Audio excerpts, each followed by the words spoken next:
Ya Rabbi bil Mustafa balligh maqasidana waghfir lana ma madha ya wasi'al karami huwal habibul ladzi turja syafa'atuhu likulli hawlim minal ahwali muqtahimi Maulaya salli wa sallim daiman abada ala habibika khairil khalqi kullihimi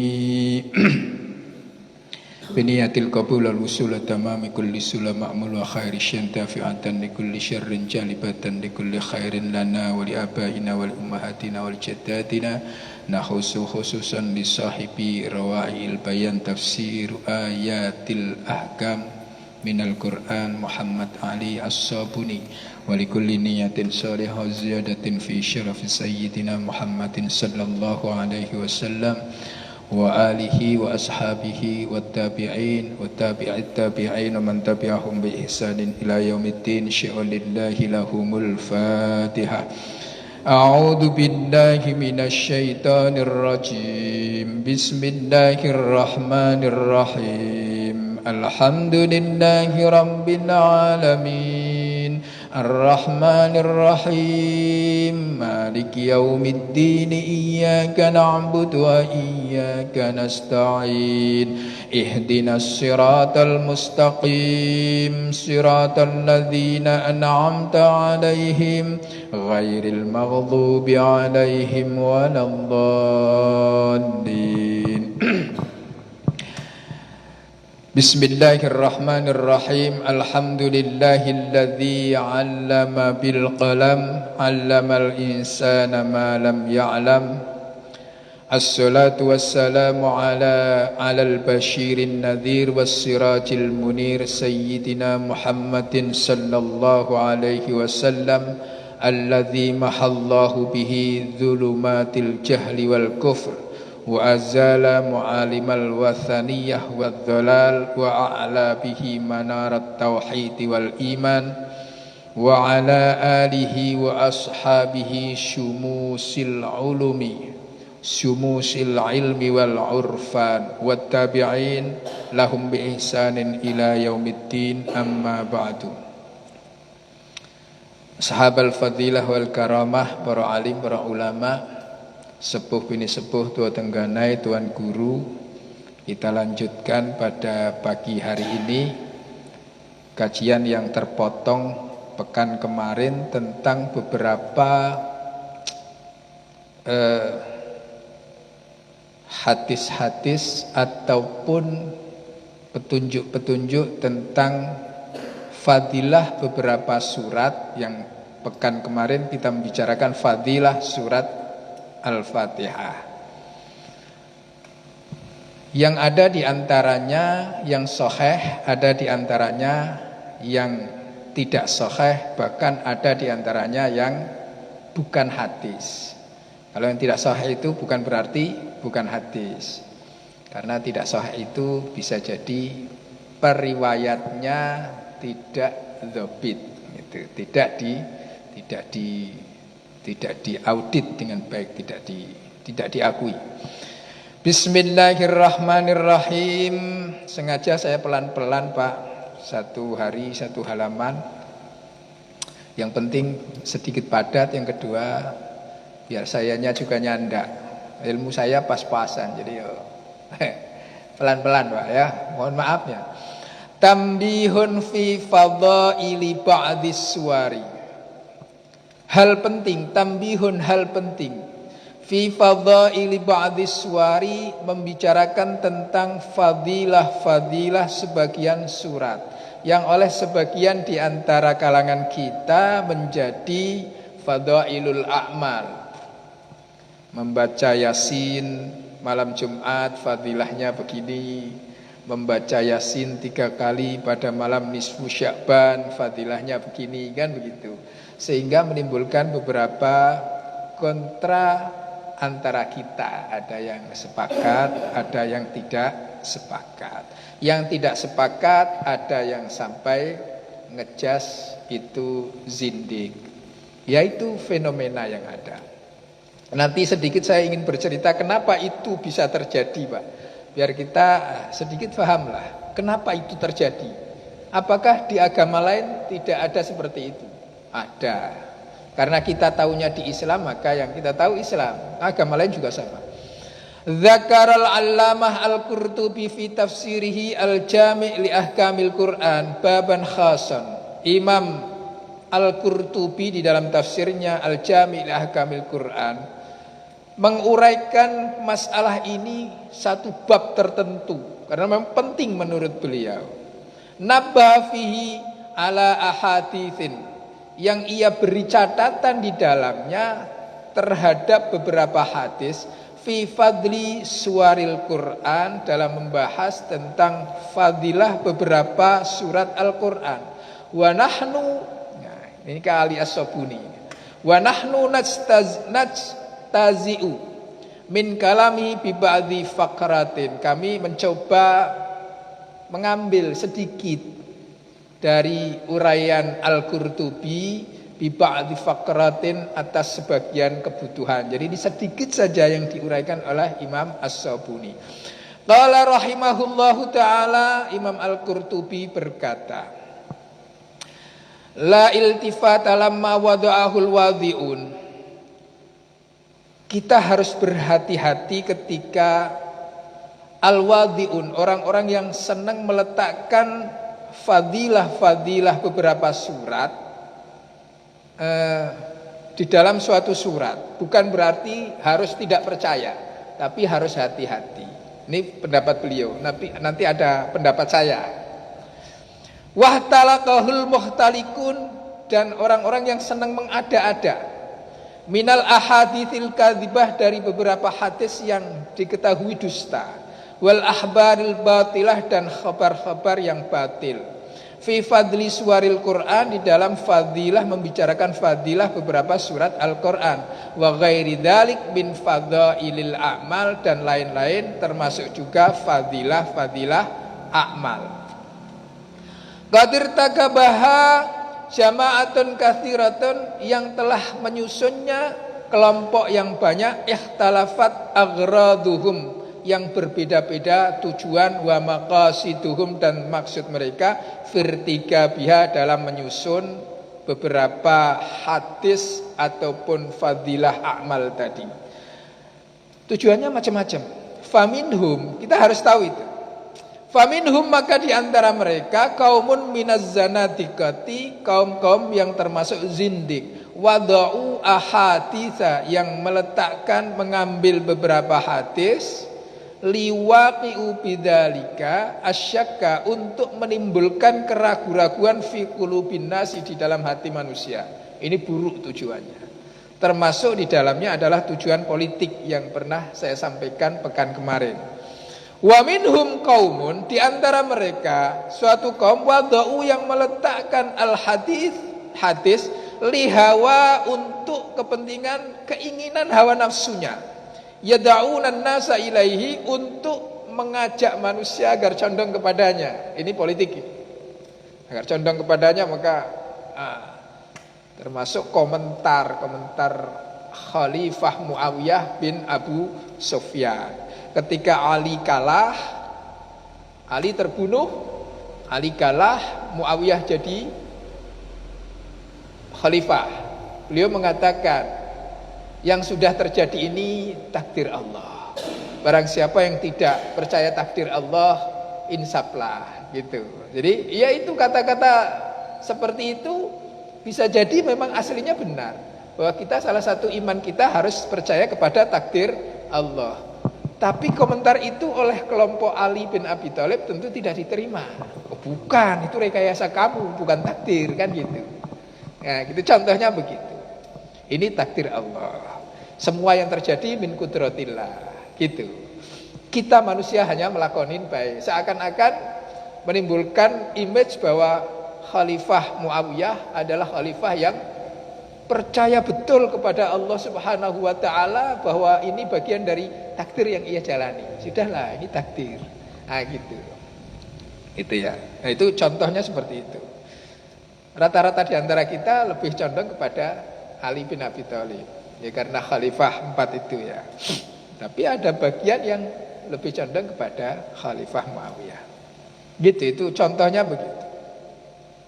Hatta kala syekhun min syuhil khawarij, sampai ada seorang pakar khawarij, ba'da antaba, setelah ia taubat dari kekhawarijannya, mereka berkata, inna kunna idzan hawaina amran sayyarnahu haditsan.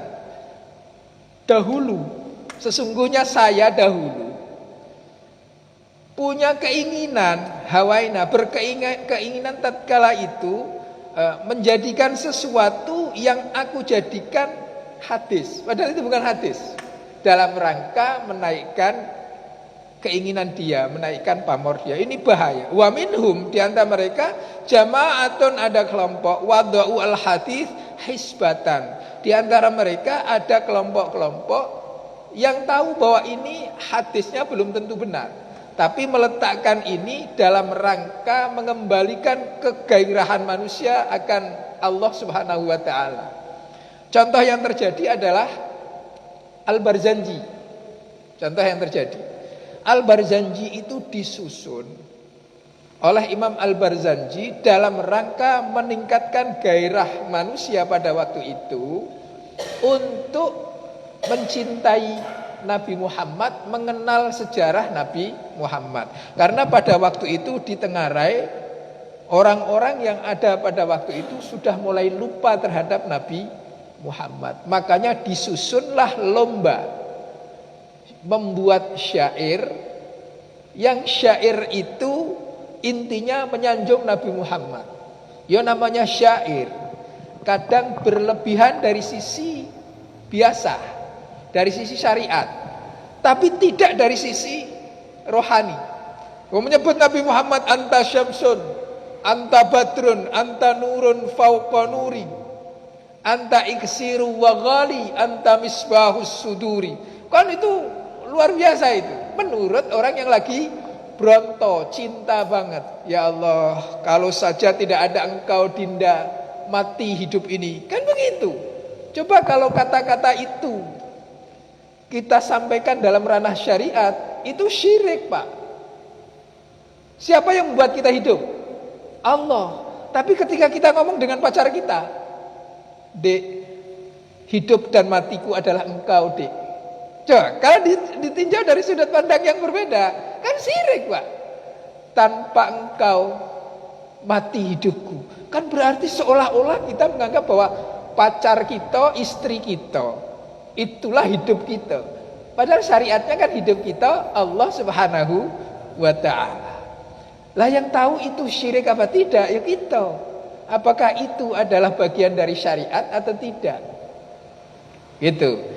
Ada kepercayaan yang sifatnya tauhidi, ada kepercayaan yang sifatnya syar'i. Kalau syar'i itu ya biasa. Gitu. Contoh, saya tanya ke Pak Rudi, Pak Rudi, rokok X berapa harganya? Pak Rudi ngomong 30.000 Pak sebungkus. Percaya tidak saya?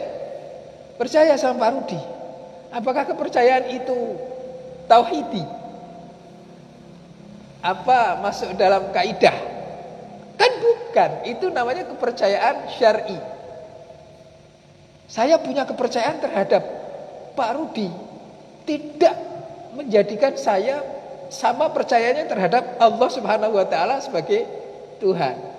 Saya mengagung-agungkan Nabi Muhammad, tidak menyebabkan saya meniadakan.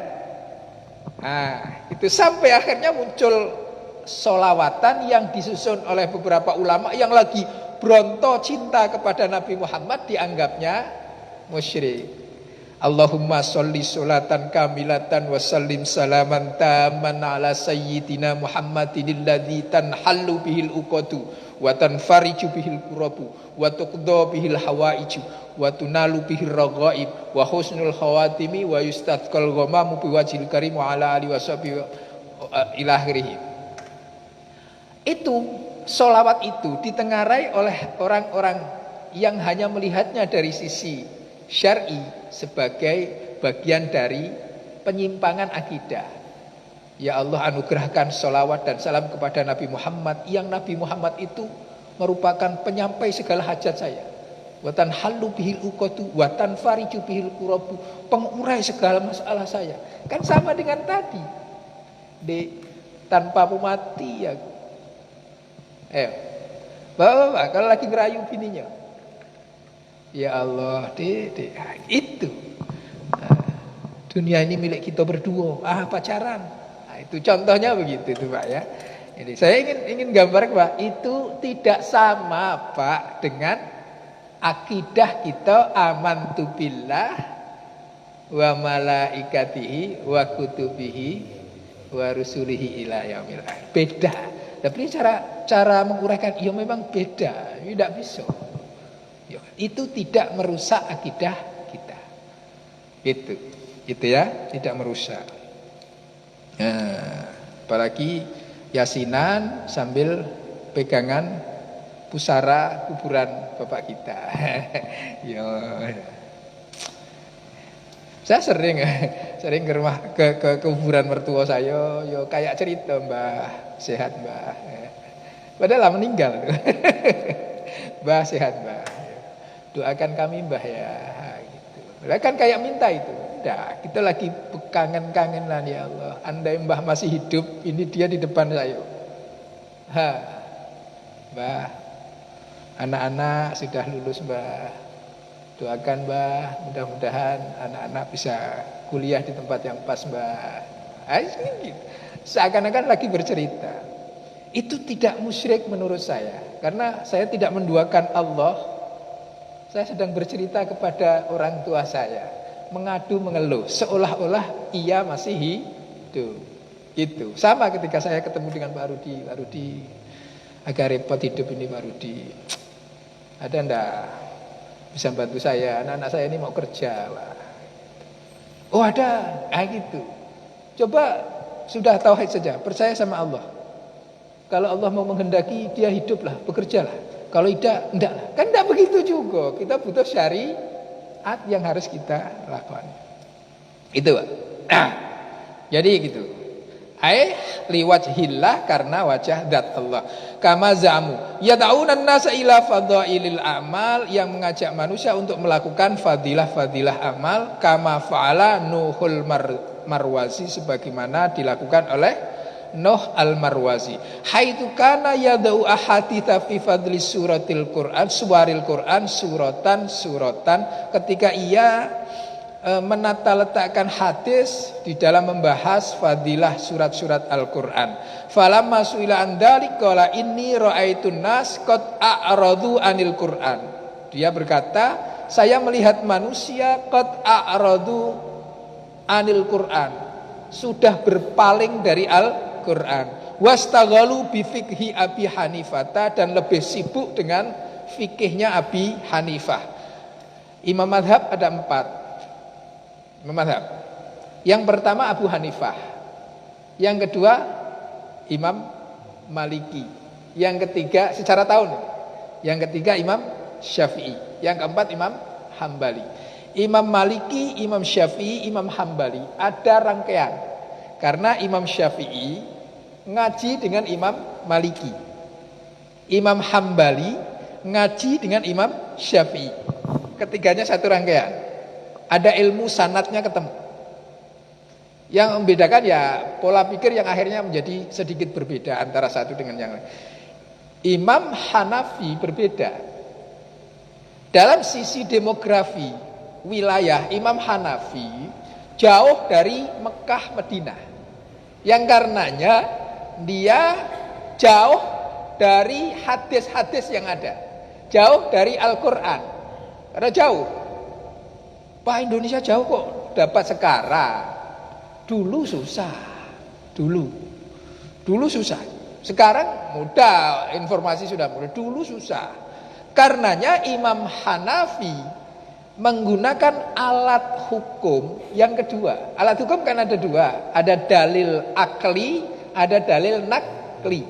Ada dalil yang merupakan sumbernya Al-Quran dan hadis. Yang kedua, pikiran kita, logika sehat kita.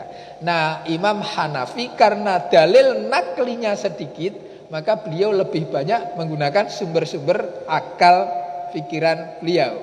Gitu, setelah dikolaborasikan dengan dalil nakli. Karenanya manusia pada waktu itu sedikit kecondongan mengabaikan Al-Quran. Nah, Imam Nuh Al-Marwazi membuat karangan-karangan tentang hadis yang beliau tahu bahwa ini hadis tingkat kedobitannya, tingkat kesahihannya diragukan. Tentang fadilah surat-surat Al-Quran agar orang mau membaca Al-Quran. Gitu. Baca Al-Quran pada malam hari Jumat, maka fadilahnya ini.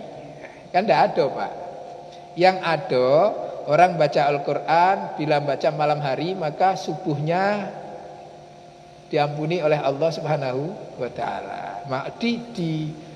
Ditambahi oleh ulama yang kepingin di sini ini tidak ada yasinan ini, biar orang baca yasin, maka dikasih seperti itu. Ayo yasinan. Siapa yang baca yasin malam Jumat? Sebetulnya hadisnya kan siapa yang membaca yasin di malam hari, pagi harinya mendapat rahmat dari yasin tadi. Kan gitu.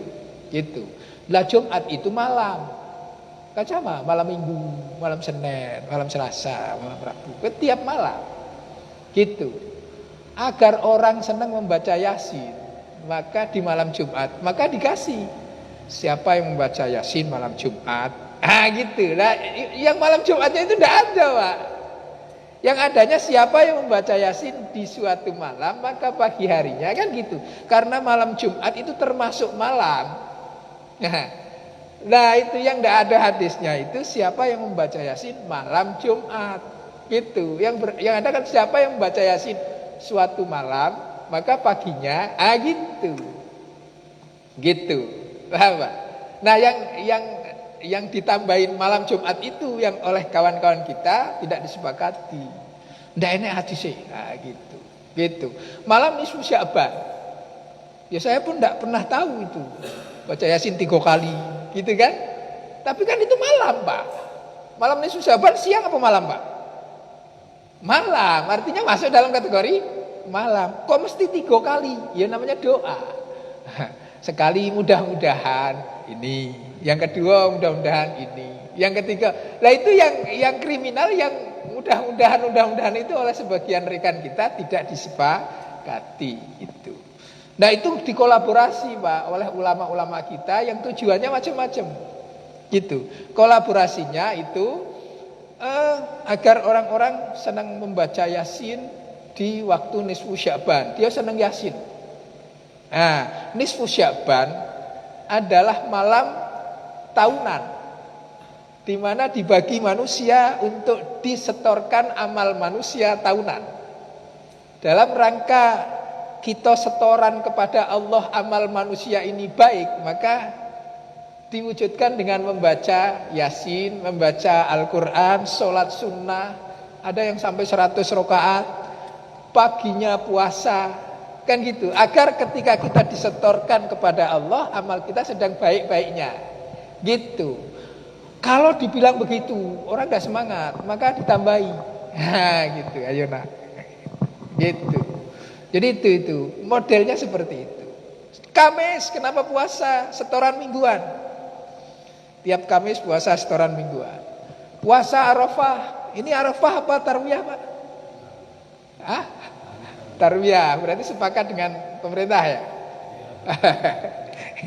Saya mohon maaf kalau ada yang tidak sepakat juga tidak apa-apa gitu. Yang agak kriminal ngikut Arab. Oh, jangan, tidak usah ngikut Arab. Kalau Bapak nak nganggap ini tarwi Arafah, ngikut Muhammadiyah. Sahih kok. Muhammadiyah sahih juga. Jangan ngikut Arab. Susah, Pak, ngikut Arab. Beda. Wong sini dengan bulian beda. Bulian. Kita maghrib bulian ilum nih, Pak. Beda. Tapi kalau kita utara selatan itu bodoh. Kalau utara selatan. Tapi kalau barat timur beda. Gitu. Cara ngitungnya beda. Letak azimutnya beda. Gitu. Bulian 45 km dari sini. Beda. Sito sudah sholat maghrib, dia belum. Gitu Mas. Jadi kalau mau make yang Lebaran Sabtu, ikut Muhammadiyah. Muhammadiyah pakai dasar juga. Jangan ikut Arab. Jauh. Kejauhan. Ikut Muhammadiyah saja. Saya ikut yang minggu lah, banyak kawan. Saya sederhana saja. Nyari yang banyak kawan Mas. Sholat Idul Adha dewean susah. Bukan saya tidak sepakat dengan dia, saya cari kawan yang banyak. Guyon.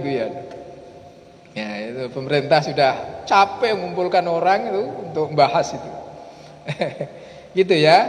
Nah, inni ra'aitun nas qad a'radu 'anil Qur'an wastaghalu bi fiqh Abi Hanifah gitu. Jadi makanya dibuat-buat. Wa maghazi Ibnu Ishaq fa wada'tu hadzal hadithi hisbatan. Saya meletakkan hadis ini karena berharap orang lillahi ta'ala lagi, kembali kepada Allah Subhanahu wa ta'ala.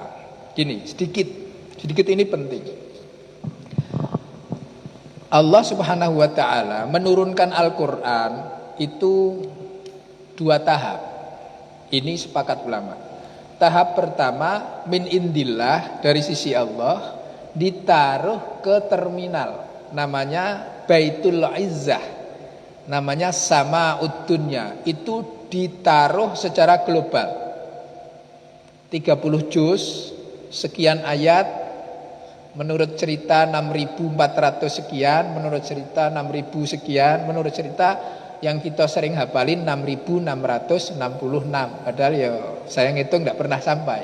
Tidak pernah sampai.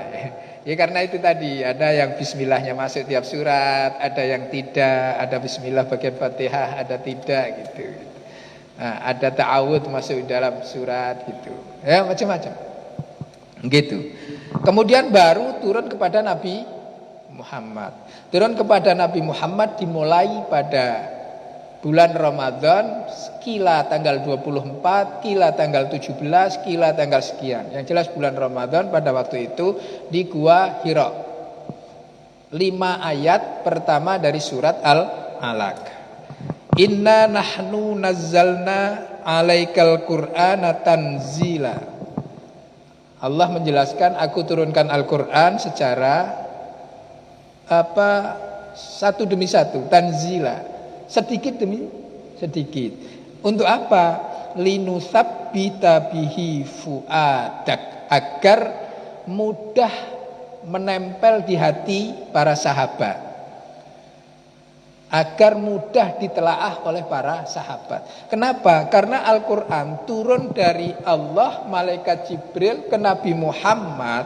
Itu modelnya adalah pendengaran. Karena Nabi Muhammad ummi, tidak bisa membaca, tidak bisa menulis.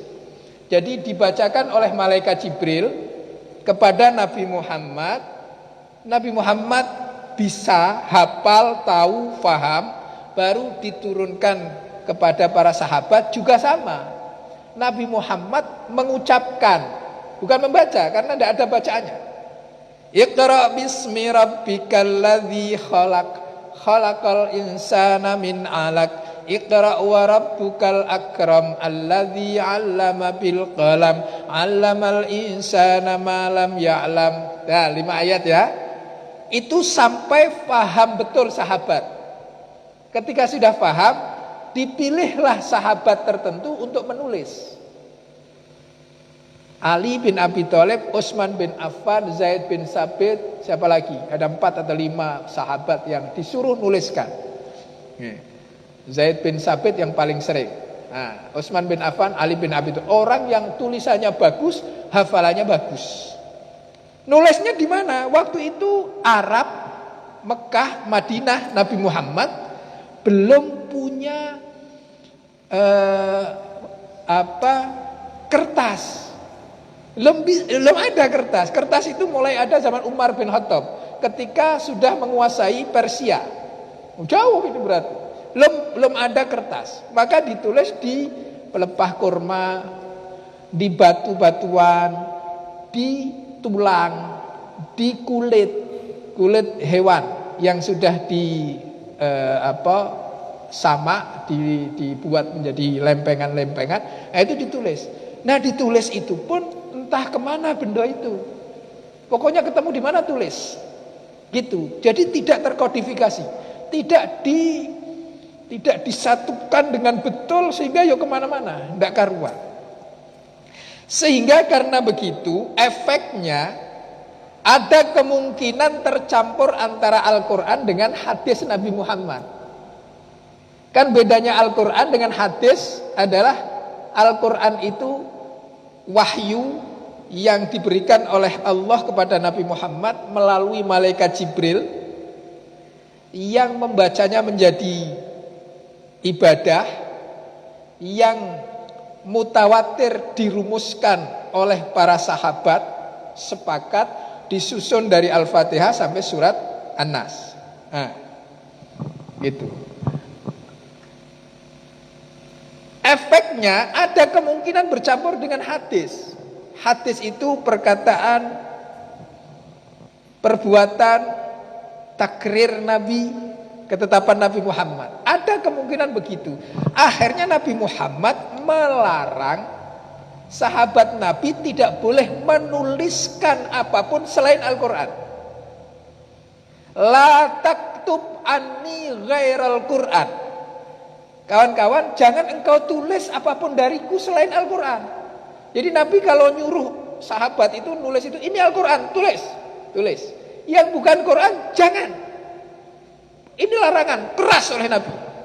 La taktub anni ghairal Quran. Jangan engkau tulis sekali-kali pun yang bukan Al-Quran. Faman kataba anni ghairal Quran famhu. Barang siapa yang sudah terlanjur menulis yang bukan Quran, hapus.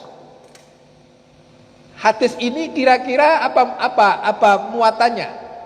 Muatannya agar tidak tercampur antara Al-Quran dengan yang bukan Al-Quran. Gitu. Itu pikirannya seperti itu. Nabi sudah jauh pikirannya, penerawangannya sudah jauh. Nah, Al-Quran sendiri mulai dikodifikasi, dituliskan zaman Abu Bakar oleh Umar bin Khattab.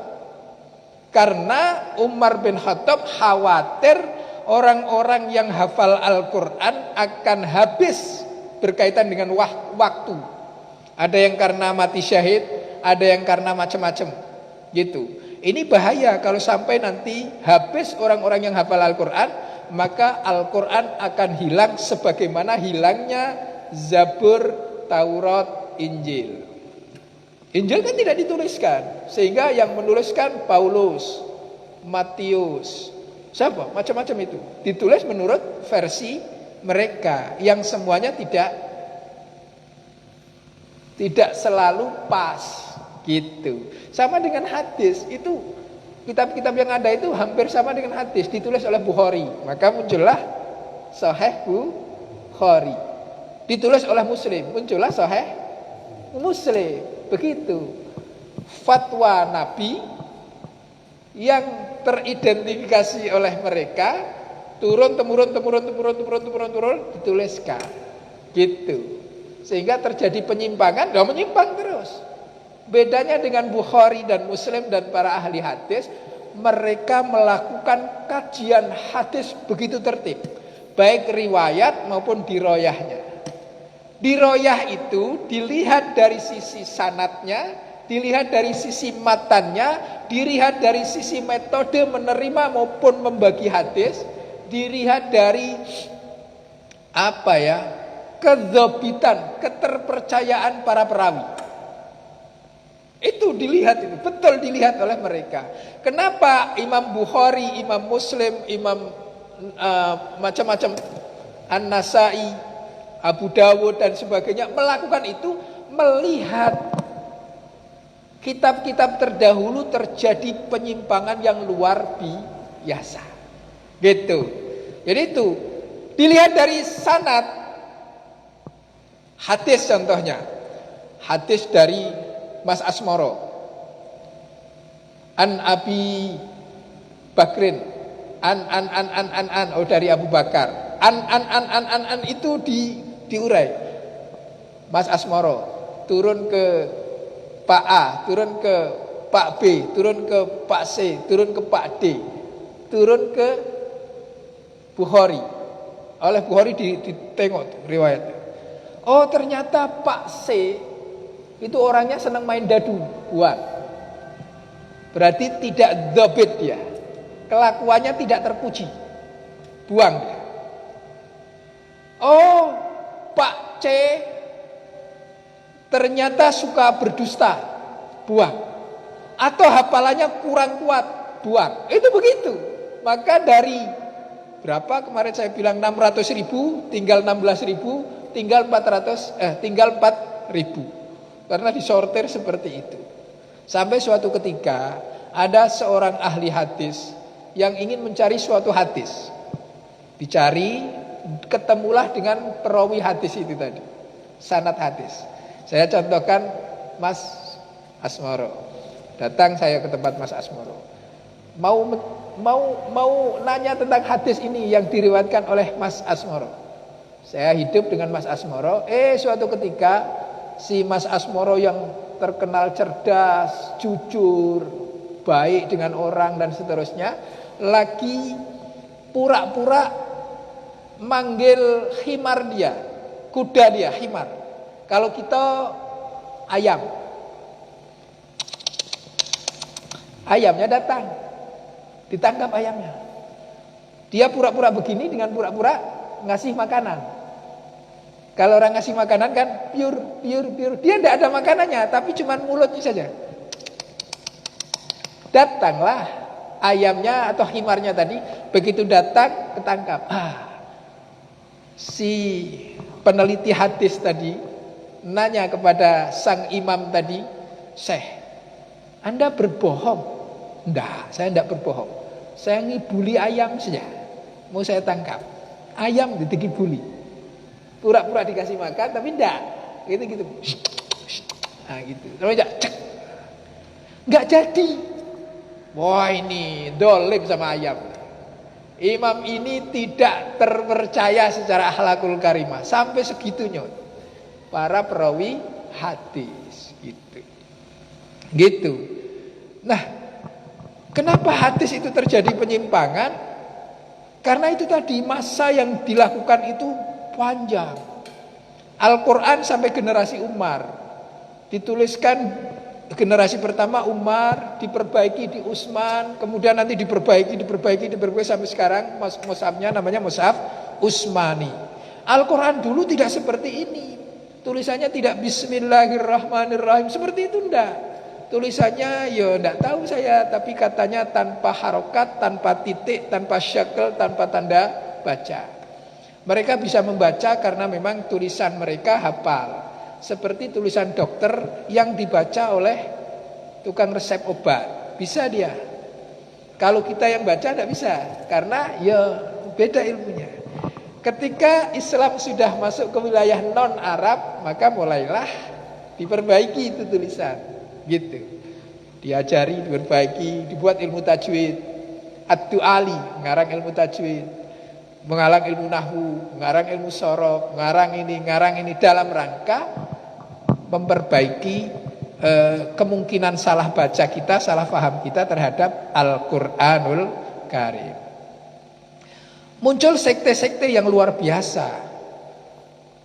Ketika Khalifah Umar wafat, itu karena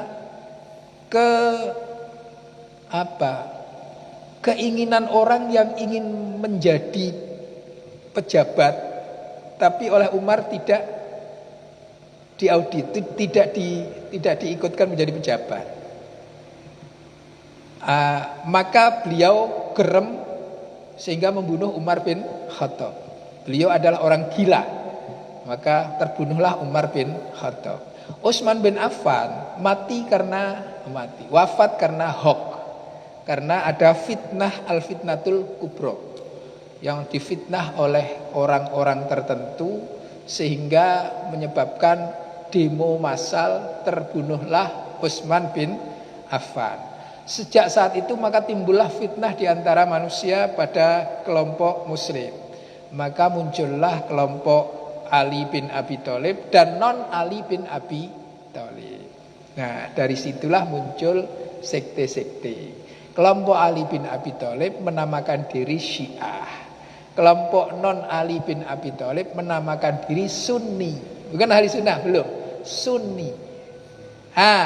Kelompok lain yang tidak sepakat dengan keduanya, keluar dari keduanya, ana kharij, maka disebut khawarij, garis keras. Itu orang-orang alim itu, orang-orang fasih hafal Al-Quran, tapi memahami Al-Quran tidak sampai kepada batas pemahaman yang benar, sehingga Ali dianggap kafir, Muawiyah dianggap kafir. Orang-orang yang pada waktu itu tidak sesuai dengan pendapat ia dianggap kafir. Yang kafir halal darahnya. Maka rame-rame mereka akan membunuh Ali, akan membunuh Muawiyah, akan membunuh siapa satunya lagi, lupa saya. Yang dapat terbunuh Ali bin Abi Thalib. Meninggallah Ali bin Abi Thalib. Muncullah sekte lain lagi yang disebut Qadariyah, Jabariyah. Qadariyah itu Jabariyah itu muncul karena komentar Muawiyah itu tadi. Ini adalah kodrat dan iradah Allah Subhanahu wa taala. Awalnya begitu. Wah, ini takdir Allah, kita ini ngikut baik, tidak bisa apa-apa. Takdirnya memang Ali kalah, saya menang. Gitu. Kata kelompok Qadariyah, enggak bisa, kita ya kita, Allah enggak tahu apa-apa. Gitu. Gitu loh, keren. Allah enggak tahu apa-apa. Kata orang Qadariyah, Jokowi menang, Prabowo kalah, itu Allah enggak tahu. Wah, lagi loh itu. Kok Jokowi yo yang menang yo? Allah enggak tahu sebelum kejadian, kan kurang ajar. Kata Jabariyah, semua sudah diatur sama Allah. Kita ini tidak bisa apa-apa. Masuk nerakanya kita karena Allah, mencurinya kita karena Allah. Kurang aja. Ketika kita miskin karena Allah, kaya karena Allah. Kurang ajar. Muncullah Mu'tazilah. Mu'tazilah itu ada di tengah-tengah tuh, Pak. Ada Murji'ah. Kita tidak usah ngurusin politik. Serahkan sama Allah saja. Murji'ah itu. Nanti hukum itu kafir, muslim dan sebagainya di sana, di sini tidak ada. Orang boleh Islam tapi tidak usah sholat. Itu urusannya Allah Subhanahu wa taala itu. Murji'ah itu mirip-mirip dengan apa ya? Islam apa kalau di Jawa nih? Kepercayaan. Mirip-mirip gitu. Mirip-mirip. Yang penting percaya saja sudah. Barang siapa sudah beriman kepada Allah, sudah. Eling. Itu mirip-mirip begitu. Mirip-mirip. Muncul Mu'tazilah. Mu'tazilah itu logika. Kalau tidak sesuai logika, Allah salah. Hampir-hampir mirip Qadariyah, tapi tidak seperti Qadariyah logikanya. Muncul muridnya namanya Asy'ari. Imam Asy'ari, Imam Abu Hasan Al-Asy'ari itu dia murid dari muridnya pendiri Mu'tazilah. Orangnya cerdas, dia anak tirinya ngikut Mu'tazilah awalnya. Imam Asy'ari itu Mu'tazilah awalnya, tapi tidak sepakat. Masa kayak gini, tidak bisa gitu. Keluar mendirikan sekte tersendiri yang disebut Asy'ariyah. Asy'ariyah punya wilayah lain, keluar lagi Al-Maturidiyah. Jadi pas sataftariku ummati ala salatin wa sab'ina firqatan. Umatku akan terpecah menjadi 73 golongan. Satu golongan akan melenggang ke surga, yang lain akan terseok-seok dulu. Gitu. Mudah-mudahan kita masuk yang sikok kok. Gitu mudah-mudahan. Tayyo beda wallahu alam. Kan berharap kan. Siapa itu yang sikok? Ma'ana wa ashabi. Orang-orang ini beda penafsiran, Pak. Wah, berarti yang sama dengan Nabi itu pakaiannya sama dengan Nabi, hidupnya sama dengan Nabi. Ya, kita tidak sama yo. Bapak Nabi berjenggot Bapak Indah, wah, salah.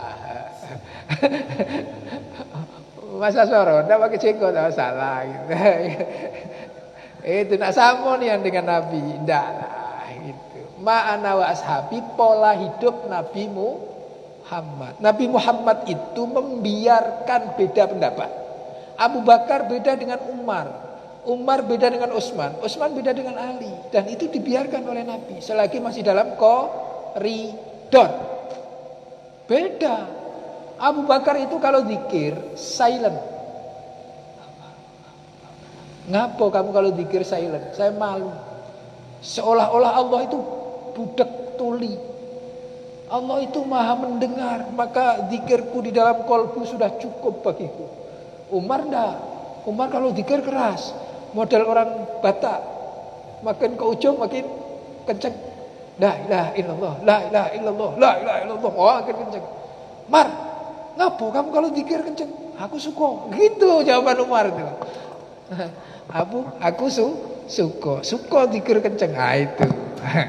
Jadi ihtilaful a'immah rahmatun lil ummah. Orang yang senang zikirnya silent ikut Abu Bakar. Orang yang senang zikirnya kenceng ikut Umar.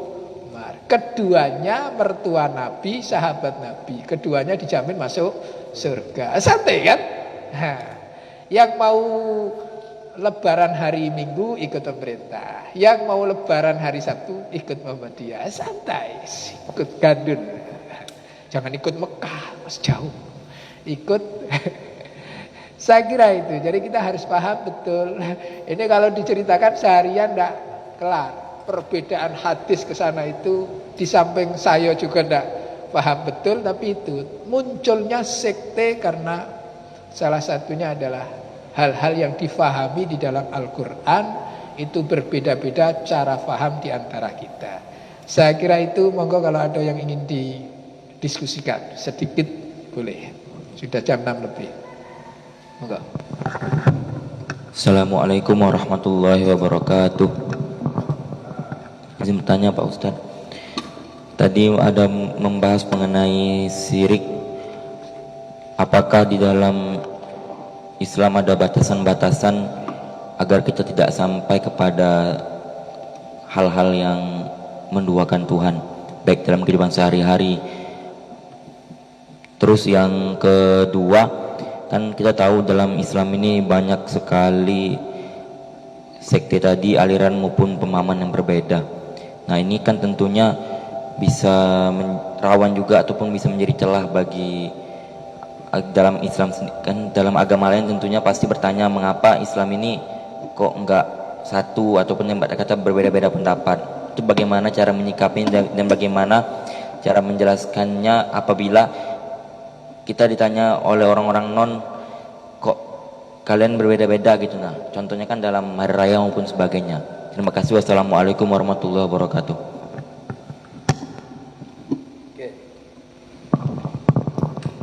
Sebagian ulama mengatakan urusan syirik itu lebih condong kepada berbicara di hati kita. Karena syirik itu adalah menduakan Allah Subhanahu wa ta'ala sebagai al-ma'bud, ilahul ma'bud, Tuhan yang kita sembah, Tuhan yang menguasai kita dalam hal hidup dan kehidupan yang tanpa Tuhan kita tidak bisa apa-apa. Itu hanya ada di rasa. Seseorang yang mempercayai dengan betul bahwa di sudut itu ada sesuatu yang akan membahayakan kita, sama dengan ketakutan kita terhadap Allah ketika Allah tidak ridho sama kita. Itu namanya syirik. Ada orang, contoh, cincin saya bertuah. Saya dikasih cincin oleh seseorang agar saya memiliki kekuatan tersendiri oleh karena cincin ini. Oke? Oleh karena cincin ini. Sehingga ketika saya bepergian, saya tidak akan pernah lepas dari cincin ini. Kalau lepas dari cincin ini maka akan berbahaya. Oke.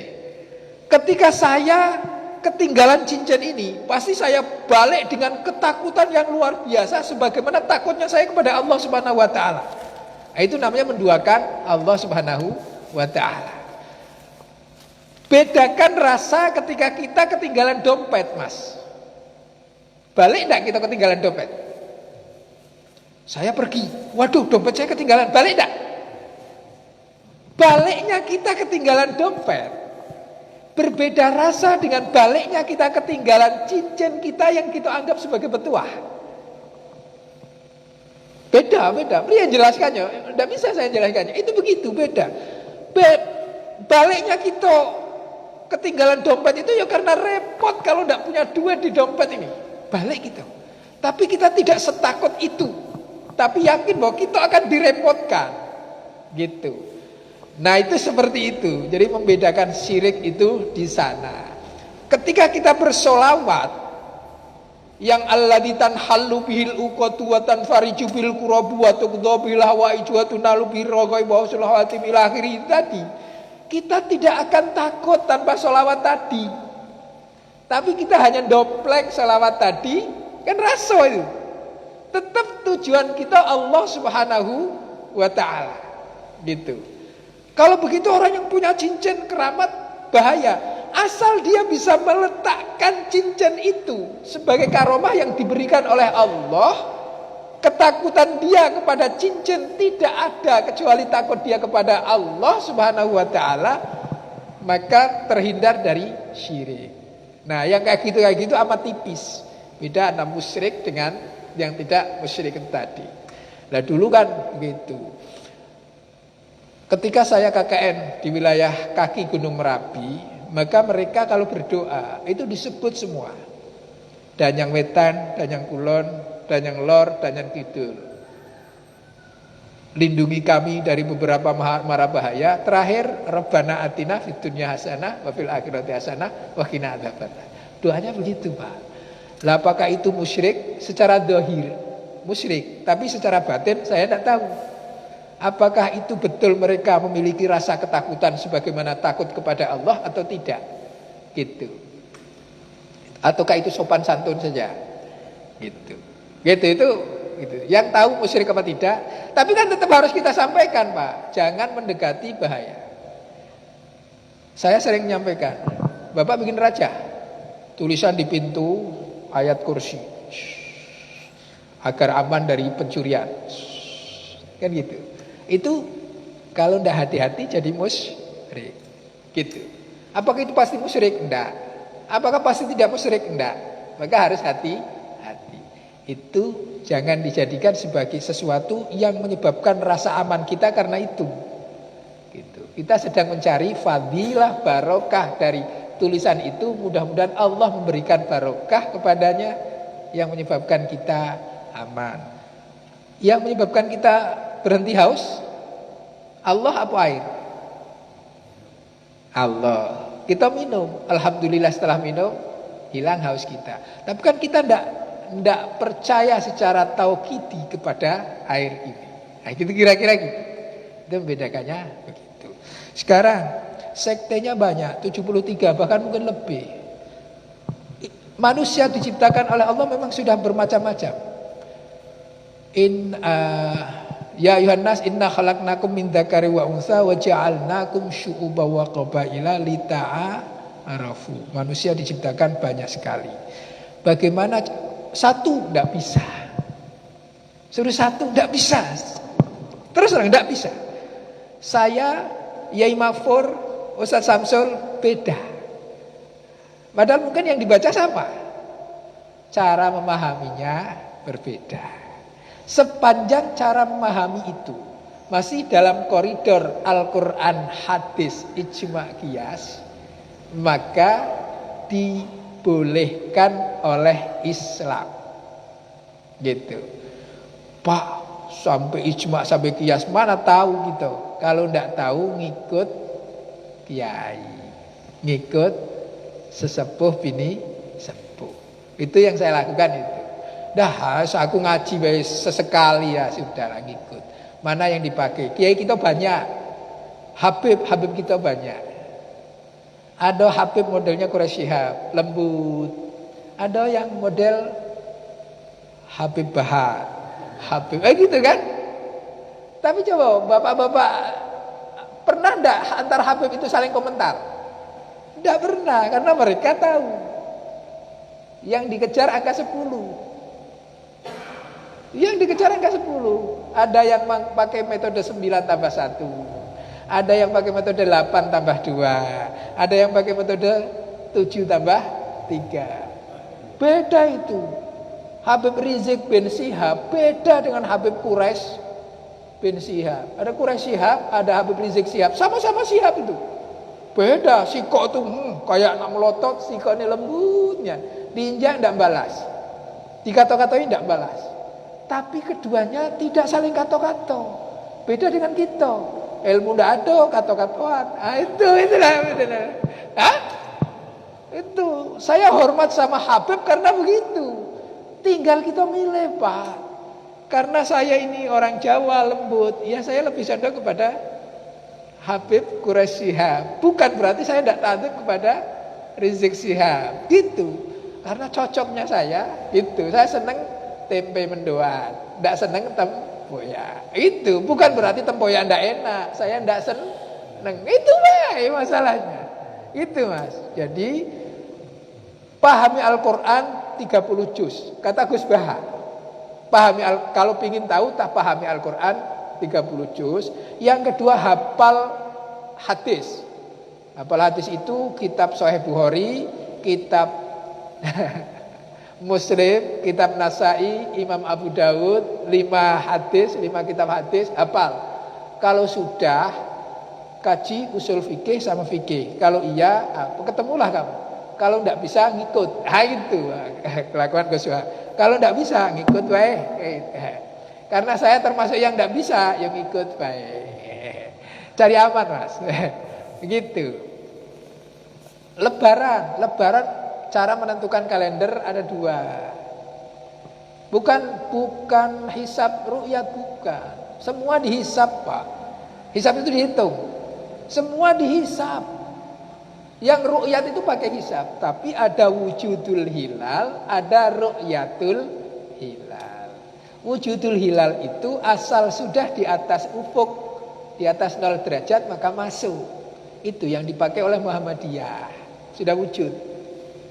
Di atas 0, mau 0,1, 0,2 derajatnya. Kemarin hari Rabu tanggal 29 Dzulqa'dah itu ketemu hitungannya 2 derajat. Berarti sudah di atas ufuk ya. 2 derajat. Maka Muhammadiyah memastikan tanggal 1 Dzulhijjah jatuh pada hari Kamis, sehingga tanggal 10 Dzulhijjah jatuh pada hari Sabtu. Gitu. Oke? Pemerintah punya kesepakatan bersama dengan 3 negara, Indonesia, Brunei, Malaysia. Kesepakatannya menggunakan ru'yatul hilal, dapat dilihat hilalnya. Karena itu butuh imkanur ru'yah, derajat yang mungkin bisa dilihat. Mereka sepakat 3 derajat. 2 derajat di bawah 3 atau di atas 3? Karena di bawah 3 maka tidak mungkin untuk dilihat. Tapi di atas 0 naik ke baina-baina. Gitu. Akhirnya dilakukan ru'yat pada hari Rabu sore malam Kamis. Ternyata di ru'yat seluruh Indonesia tak ada satupun yang melihat. Karena itu diistiqmalkan hadisnya fa'in humma, kalau mendung, humma itu mendung. Bahasa kitanya kalau tidak ketengok, tidak ketampaan, maka diistiqmalkan, disempurnakan bulan Dzulqa'dahnya. Dzulqa'dahnya disempurnakan jadi 30 hari. Karena 30 hari maka sampai Kamis. Jumatnya baru tanggal 1. Kalau Jumatnya tanggal 1 maka lebarannya jatuh pada hari Minggu. Pak, bagaimana hukumnya kita puasa pada hari Sabtu? Kata kawan sudah tanggal 10 Dzulhijjah, padahal haram tanggal 10 Dzulhijjah. Hukumnya berlaku nafsi-nafsi, Pak. Bapak sepakat yang hari apa lebaran? Minggu. Kalau Minggu maka Sabtunya masih tanggal 9 Dzul sunnah puasa. Bagi yang sepakat hari Sabtunya lebaran, haram hari Sabtu puasa. Begitu. Dampaknya Minggu, Senin, Selasa, Rabu yaumut tasyrik. Ya kan? Yang lebaran hari Minggu, maka hari tasyriknya Minggu, Senin, Selasa, Rabu. Haram puasa 4 hari ini. Bagi yang lebaran di hari Sabtu, bagi yang lebaran hari Sabtu, Sabtunya sudah haram puasa, tapi Rabunya sudah boleh puasa. Karena hitungannya Sabtu, Minggu, Senin, Selasa. Tidak boleh lagi korban di hari Rabu. Kan korban 4 hari. Yang sepakatnya hari Minggu lebaran, maka korbannya Minggu, Senin, Selasa, Rabu. Enggak boleh korban di hari Sabtu. Belum hari raya. Nah, kita efek-efeknya begitu. Jadi kita kembali kepada apa yang kita yakini, tapi tidak boleh menyalahkan apa yang diyakini oleh orang selagi koridornya masih dibenarkan oleh Al-Quran, hadis. Kalau kita sepakati turun ijma, turun qiyas. Kalau tidak disepakati minimal Al-Quran, hadis. Minimal itu. Itu konteks-konteksnya seperti itu. Dan ini memang berat bagi kita, karena kita memang orang awam. Kalau berat bagi kita ya kuncinya kita ngikut ulama di sekitar kita. Gitu, itu paling enak. Kenapa pilihan saya ngikut pemerintah? Karena pemerintah melakukan komunikasi semua pihak. Gara-gara Jokowi beda lebaran wis dari dulu.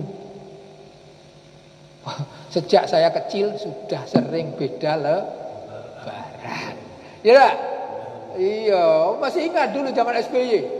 Orang buang lontong di tengah jalan.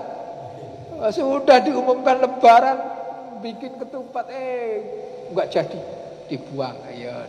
Kenapa dulu enggak ribut? Medsos enggak seperti sekarang. Sekarang ini medsosnya luar biasa. Ya sak geleme dhewe lah. Yang paling indah di antara kita saling menghormati. Gitu. Jadi gitu menurut saya.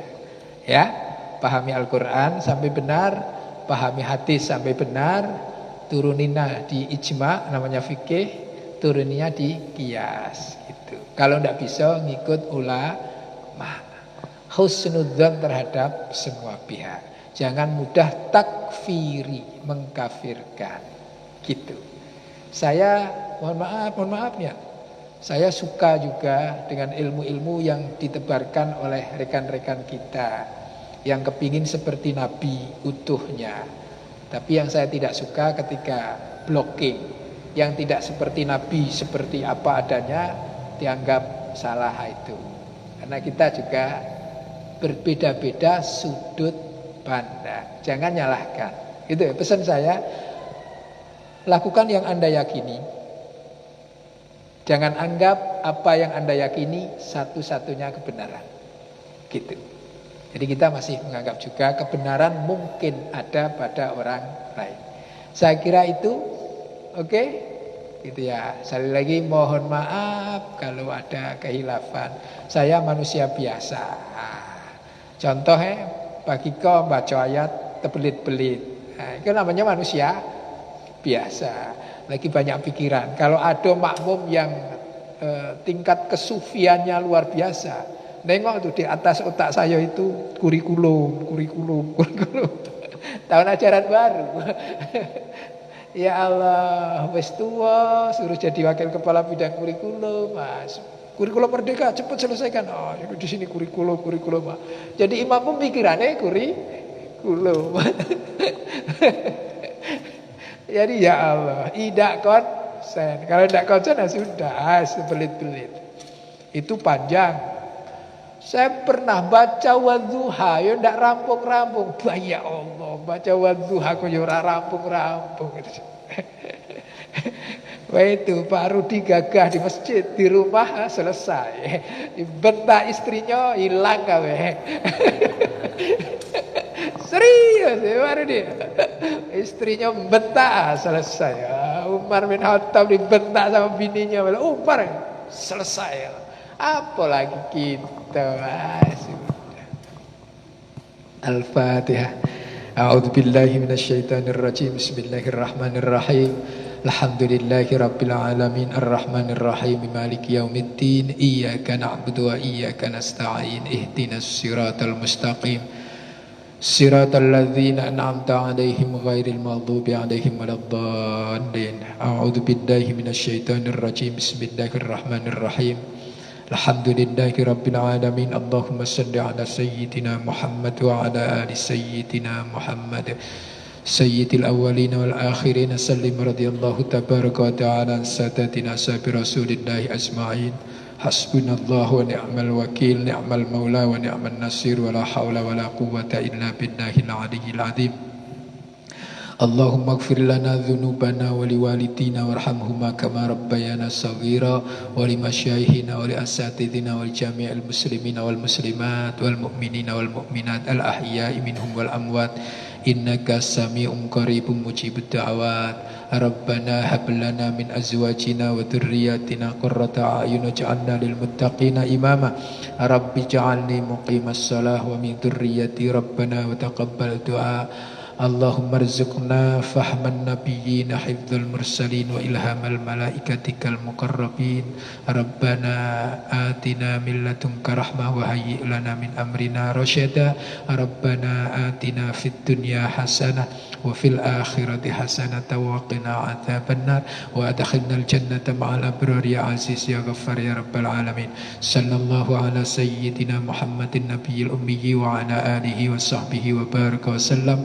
Walhamdulillahi rabbil alamin. Allahumma arhamna bil Qur'an waj'alhu lana imaman wa nuran wa hudan wa rahmah. Allahumma dzakkirna minhu ma nasina wa 'allimna minhu ma jahilna warzuqna tilawatahu ana al-laili wa atrafan nahar waj'alhu lana hujjatan ya rabbal alamin. Taqabbalallahu minna minkum.